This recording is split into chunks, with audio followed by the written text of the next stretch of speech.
एक समय था जब महंगाई डायन लगती थी, लेकिन आज उनको भाभी लगने लगी है, सुंदर भाभी के रूप में मौजूद नजर आने। महंगाई से जनता जो है पूरी तरीके से त्रस्त है और महंगाई की मार को वो झेल रहे हैं।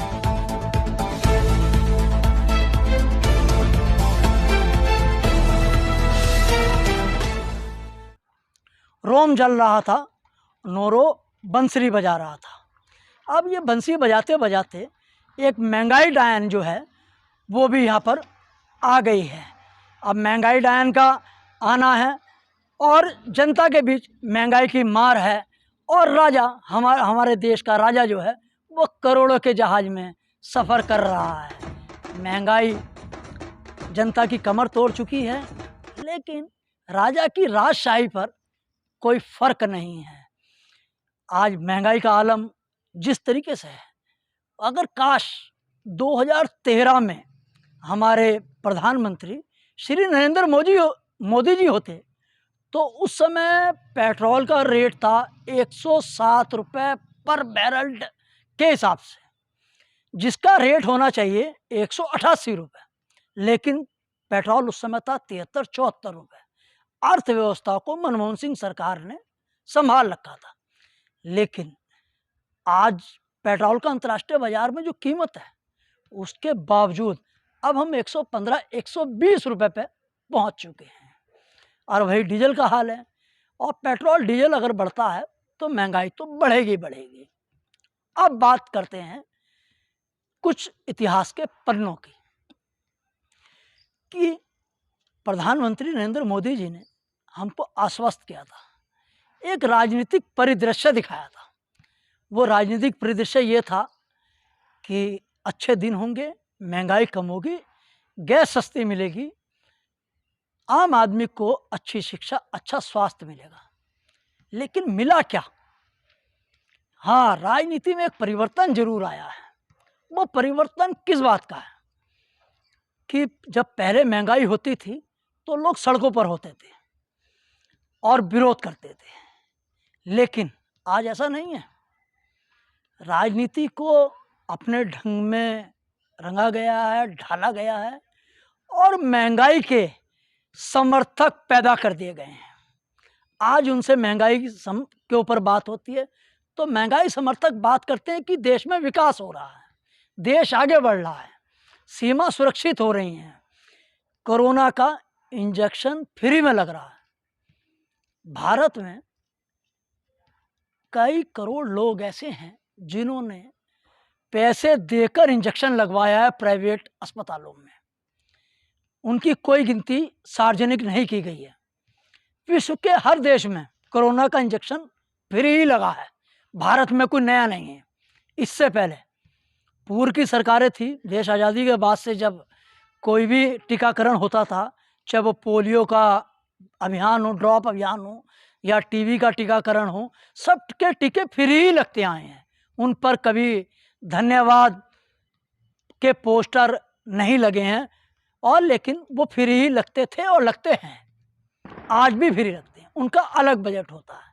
लेकिन आज महंगाई बढ़ रही है, और इसी के साथ साथ यहाँ ये कहा जाए तो व्यवस्था, अर्थव्यवस्था सरकारी कागजों में गुलाबी है। गुलाबी का मतलब है कि भारत की अर्थव्यवस्था बहुत सुचारू रूप से चल रही है। अक्टूबर महीने में 1,30,000 करोड़ का टैक्स सरकार को प्राप्त हुआ है। अब सरकार को टैक्स तो प्राप्त हो गया, लेकिन किस किस मद से हुआ है, अगर इसका खुलासा कर दे तो सारी पोल पुट्टी खुल जाएगी। टैक्स आया है पेट्रोल से, डीजल से, गैस से, शराब से, अन्य जिसका 40% बताया जाता है कि आंकड़ों के अनुसार टोटल 40% यही इन 4 मदों से 45% आंकड़ा टैक्स आता है, बाकी अन्य चीज़ों से। क्या अगर पेट्रोल डीजल इन पर टैक्स लेना बंद कर दें, शराब पर एक्साइज ड्यूटी बंद कर दें, तो क्या सरकार की राजशाही चल पाएगी?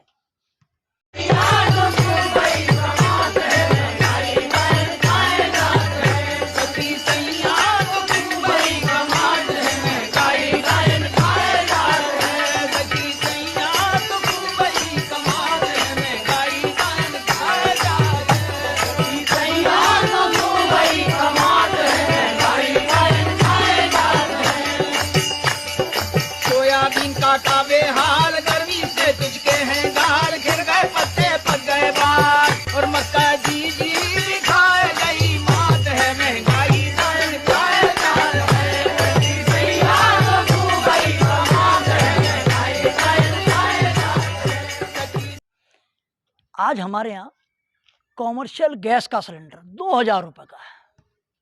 वहीं मेरे पड़ोसी गरीब देश नेपाल और भूटान में कॉमर्शियल गैस का सिलेंडर मात्र 600 रुपये का है। इसका कोई सवाल का जवाब किसी के पास नहीं है। भक्तों से बात करो तो जो टीम तैयार की गई है, जो व्हाट्सएप यूनिवर्सिटी का ज्ञान लेकर बैठी है, वो उस महंगाई को जायज़ ठहरा रही है। वैसे इसमें कोई दो राय नहीं। भारतीय जनता पार्टी ने इस कार्य में बहुत मेहनत की है।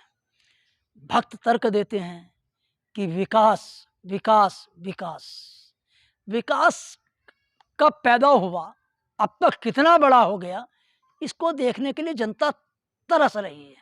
लेकिन विकास सब जगह बताया जाता है, अखबारों में है, टीवी चैनलों पर है, लेकिन वहीं जनता का दर्द ना अखबारों से गायब है और टीवी चैनलों से गायब है।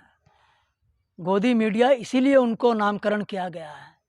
जो चैनल, जो अखबार जनता की समस्याओं पर बात करते हैं, उनको देशद्रोही का तमगा देने का प्रयास किया जाता है, सर्टिफिकेट बांटा जा रहा है।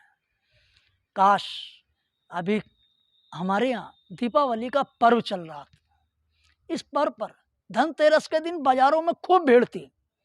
इसमें कोई दो राय नहीं, कोरोना के बाद पहला पर्व है जिसके अंदर आया है, जिसमें लोग खुलकर निकले हैं। भीड़ होने का मतलब ये नहीं था कि खरीदारी हुई। जब दुकानदारों से बात करोगे तो वो कहेंगे भीड़ तो थी, लेकिन ग्राहक जो उम्मीद थी दुकान बिक्री होने की, उतनी बिक्री नहीं हुई।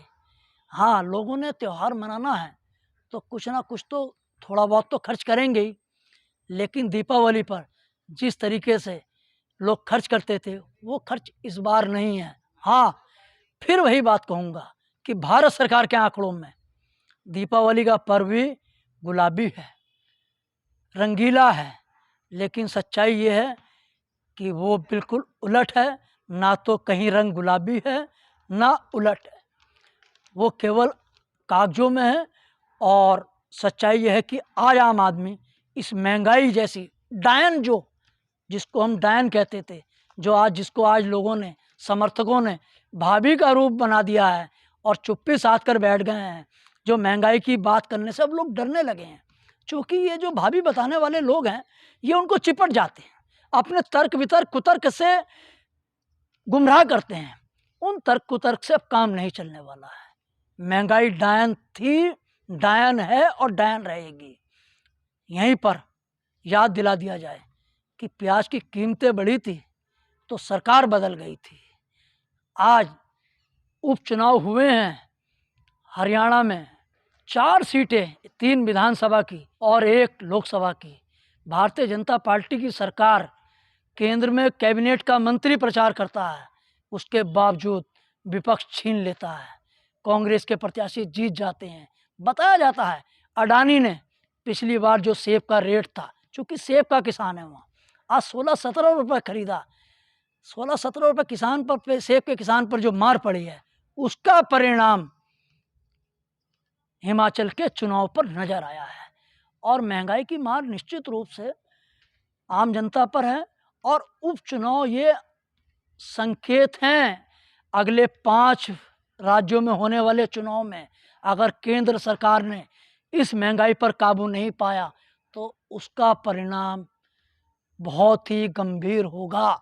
वहीं किसान आंदोलन इस आहुति में एक अपनी घी की आहुति डालने का काम करेगा। कुल मिलाकर आजकल जनता इस महंगाई डायन से पीछा छुड़ाना चाहती है और वो उम्मीद कर रही है कि सरकार इससे निजात दिलाए, लेकिन अभी तक सरकार सोच नहीं रही है। भारतीय जनता पार्टी के नेता धीरे धीरे इस बात को स्वीकार कर रहे हैं कि महंगाई जो है और किसान आंदोलन सरकार को नुकसान पहुंचा रहा है, पार्टी को नुकसान दे रहा है, लेकिन अभी उनके मुंह से निकल नहीं पा रहा है। लेकिन हाँ, आने वाले समय में ज़रूर निकलेगा और ये महंगाई डायन भी इनको खाने का, अगर इस पर काबू नहीं किया तो ये भी सरकारों को खाने का काम करेगी। बहुत बहुत